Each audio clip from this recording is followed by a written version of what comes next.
कट्टर खाने वाली चुड़ैल। रात को अचानक राधिका मौसी को किचन से कुछ गिरने की आवाज आई।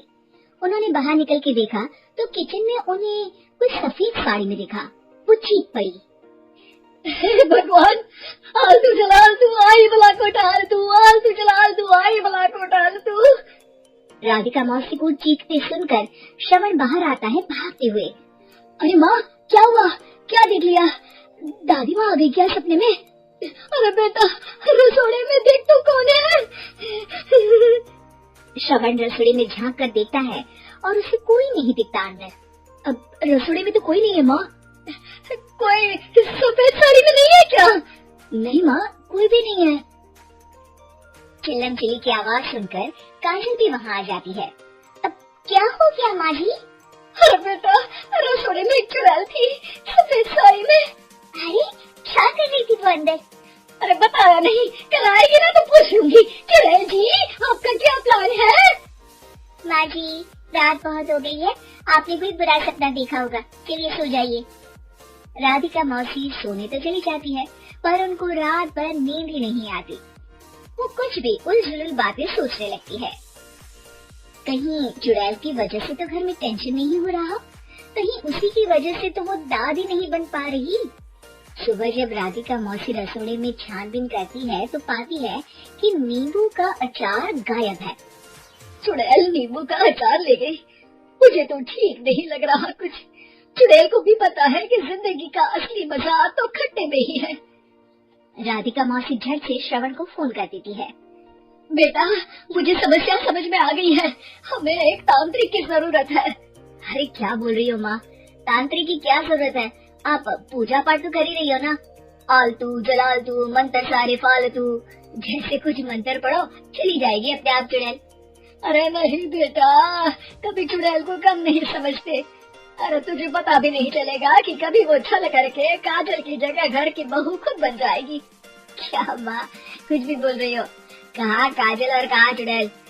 वैसे एक बात बताओ, काजल को अगर गाने के लिए बोल देना तो चुड़ैल काजल की आवाज सुनकर घर तो क्या धरती लोग छोड़कर चली जाएगी। तुम ना पढ़े लिखे बच्चे हर चीज को मजाक समझते हो।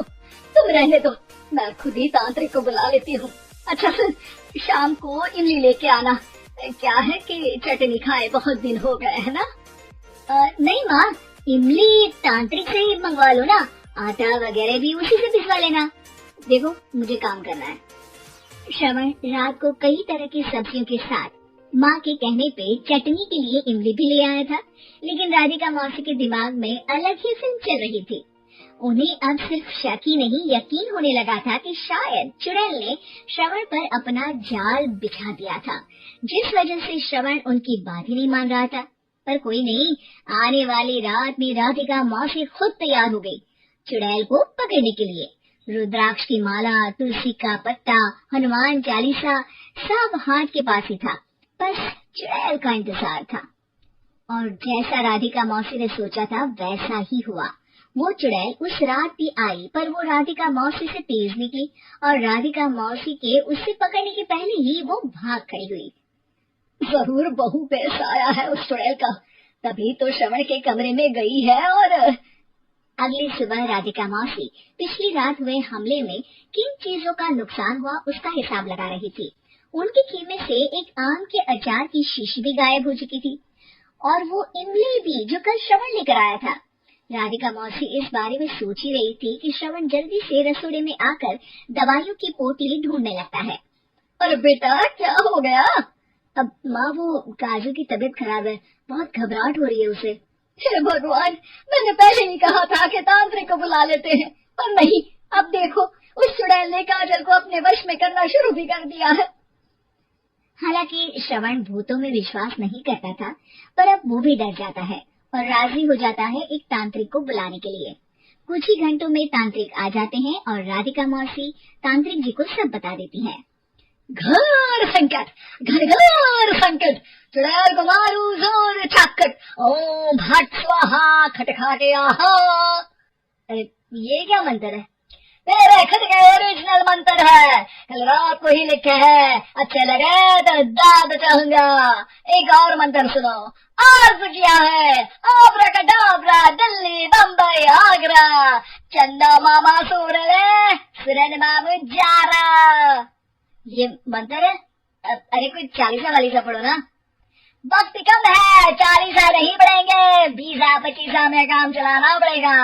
अलग निरंजन जाके लंदन, मुफ्त का मंजान घिस मेरे नंदन। अरे जल्दी करो तांत्रिक जी, जल्दी करो। तांत्रिक अपने उल झलूल मंत्र पढ़ने लगता है। श्रवण को तांत्रिक पे शक होता है। वो अपने एक डॉक्टर दोस्त को कॉल कर देता है ताकि कोई अनहोनी हो तो इमरजेंसी में चीजें मैनेज हो जाए।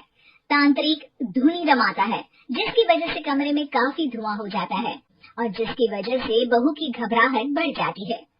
अब भागेगी चुड़ैल। हाँ, बहू खांसते हुए धुएं से बचने के लिए बाहर चली जाती है। अरे भाग रही है, भाग रही है। पीछे पीछे श्रवण भी जाता है। बहू एक सोफे पर बैठ जाती है। तभी डॉक्टर दोस्त आ जाते हैं और श्रवण को पानी लाने के लिए कहते हैं।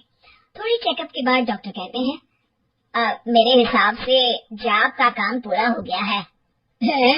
क्या मतलब? अरे कुछ भी नहीं माँ, कोई चुड़ैल नहीं है, खुशखबरी है, अब दादी बनने वाली है। मगर वो सब अचार के डब्बे। श्रवण दोनों अचार के डब्बे अपनी माँ को दिखाता है, जो कि उनके बिस्तर के नीचे छुपे हुए थे। आपने सही बोला था माँ, वो चुड़ैल काजल ही थी जो खट्टा खा रही थी। हमें कल ही पता चला, पर हमने आपको ये तांत्रिक वाला काम करने दिया ताकि आपको भरोसा हो जाए कि भूत वगैरह कुछ होता ही नहीं। अच्छा अच्छा, ये तो बड़ी खुशी की बात है। पर बेटा मुझे एक झाड़ू तो ला दे। क्यों माँ? ये तांत्रिक का भूत उतारती हूँ मैं। अब तांत्रिक राधा मौसी के डर से घर से भाग निकलता है और राधा मौसी उसके पीछे भागती है।